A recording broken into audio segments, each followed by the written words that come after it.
If you're still running display ads or not running any demand gen retargeting ads at all, then this video is for you. Demand gen retargeting will skyrocket your ROAS. As you can see here, this is one of our clients, TA, to Snats, Demand Gen Retargeting, 293,000 Danish kroner in revenue, ROAS of 22.73, and a CPA of 102.32. And this is around like $40,000 in revenue. So this is the result for a demand gen retargeting campaign for one of our clients. And in this video, I'll show you how we are running these demand gen campaigns, these settings, everything we do with the demand gen. If you want a completely free audit of your Google Ads account, then schedule a free call right below where I'll give you all the best tips on how to improve your Google Ads performance. But yeah, let's get into to the video. So here we have first a display campaign and a demand gen retargeting campaign. It's the same audience, same offer, same landing page. Everything is the same. The only thing that's changed is the campaign type, and we get a totally different outcome. Here's a split test we've been running. Demand gen spent 3K in this period. Display spent 1K. And that's also because we turned down the display pretty quickly because it had very, very poor performance. But here the demand gen spent 3,000, got 27 conversions, 56,000 in revenue, 18 in ROAS, CPC of 6.95, 1.51% CTR, 29,000 impressions, 451 clicks. Where the display had 37 clicks, 53,000 impressions, 0.07% CTR, 28.7 CPC, 1,000 spent, 0 conversions, 0 revenue, and 0 ROAS.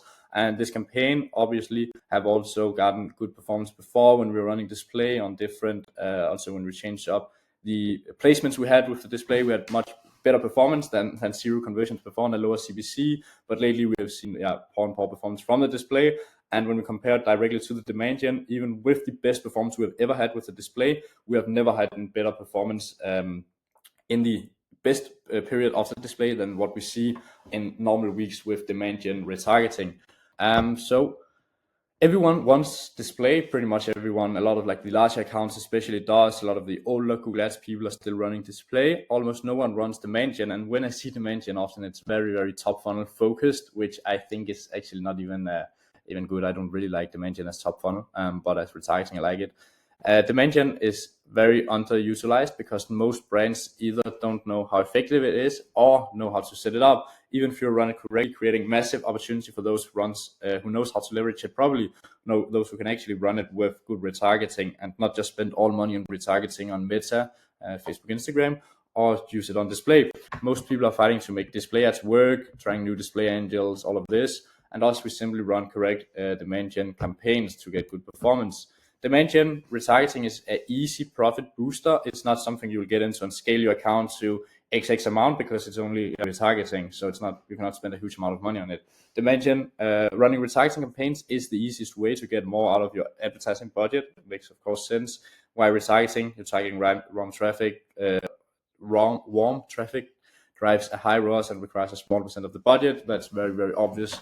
Visitor visiting the site leaves, and then you're just retargeting. Like everyone knows about retargeting, but yeah, just quickly went through it. Let's take a look at the more important part of the video, the campaign settings for demand gen, because now I'm talking so much about demand gen. How do we run this? So the bullet list bidding, use maximize conversions, and don't add a target to the maximize conversions. Often I'm telling people to add a target to the conversions when you have 30 conversions in 30 days, different on campaign times, but that's just an example.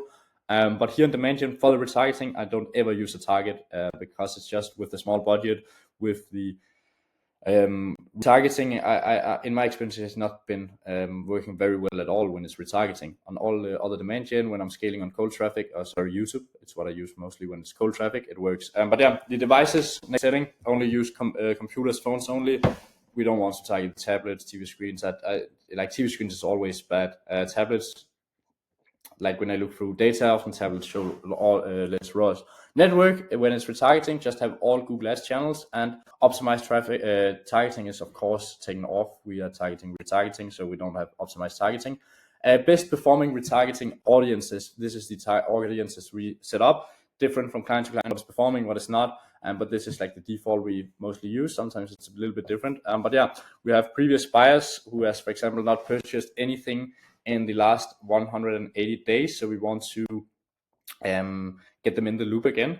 We have website visitors for the last 540 days, with people who are added to cart last 8 to 30 days, and also add to cart 0 to 7. So there's just a more warm than this audience. That's why we changed it up. And the same with the visitors, 14 days and 7 days. So we have a lot of different ones. And the reason for this is because it's different angles. Previous buyers will be a different angle than someone who added to cart recently. Like, you don't want to have like, oh, free shipping in the next 24 hours, save 10% for someone who purchased 190 days ago, because not that warm, but that will probably work pretty well with someone who added to cart 0 to 7 days, some urgency on why they should purchase right now, where the previous buyers will probably want to create some bit interest again. They'll be a little bit colder, but they're still like much more warm than someone who never purchased before. So yeah, that's why we have different audiences. We also have different ads in the different audiences. Often we'll put in a lot of different ads, see how the different ones perform, and then we'll pause the ones that are not performing. Some of them is also very obvious. We don't want like full on urgency on someone who bought like 200 days, 300 days ago. So that's a lot different in this one, and also with the website visitors, 540 days is also a lot different than people who just visited now or just added to cart now. So yeah, test each audience in separate ad groups, of course, or do that. Copy that converts warm traffic. So most advertisers, I'd say, confuse the algorithm by adding too many options for Google to test efficiently. Another common mistake is not tailoring retargeting copy to a warm audience. That's actually the thing I see very, very often. I get that in most of our campaigns, we add a lot more variations to the copywriting, but when we're targeting the warm audience, we often have a lot fewer copywriting and focused only on like urgency, social proof, offer, USPs. So it's not something like, let's say you're selling Nike, where we'll say, oh, Nike, the best. We'll say like Nike.com, find running shoes here. Like, that is also very vague copywriting. But just to give an example, we don't want to tell like, oh, what you find on this site on these copywriting, because people are familiar with us. So we want to have like very, very focused on USPs, urgency, social proof, and the offer right now, save 10%, for example. So we set up 3 different copywritings focused on these things I just told. Then one long description, one long headline and one description. And this will actually make it Google don't have any option to choose long headline description, and this will be shown all the time.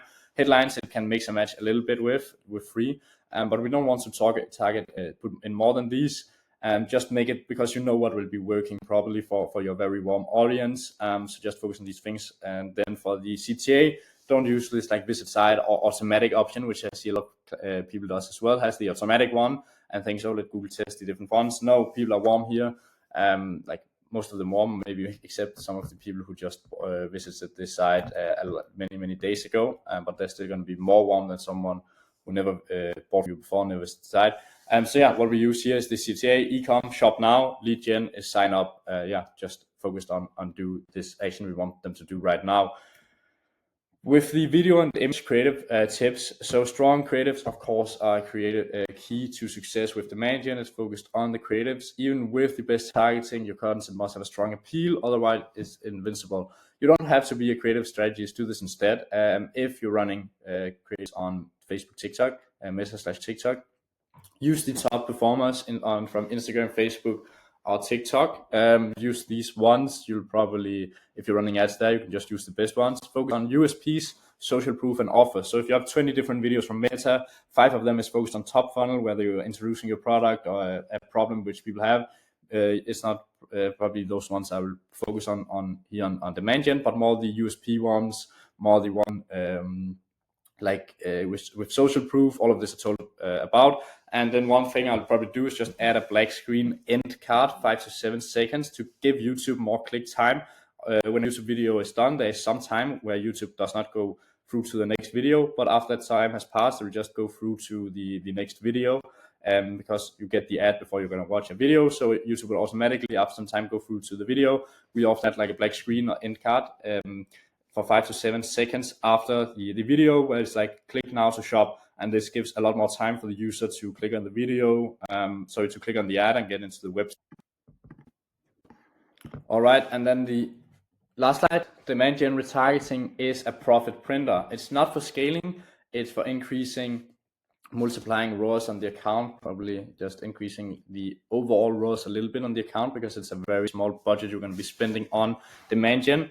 And depending on how much retargeting traffic you have to retarget, I will spend between 2 to 10% of the budget on demand gen retargeting, and it's likely going to be in the lower end, 2 to 5% of the budget here on demand gen retargeting. Look at your CPM prices, your CPC prices. When you change the budget, for example, start with 5%, see the CPM and CPC prices, then decrease the demand gen budget to 3% of the account. See, does the CPM drop a lot, the CPC drop a lot now?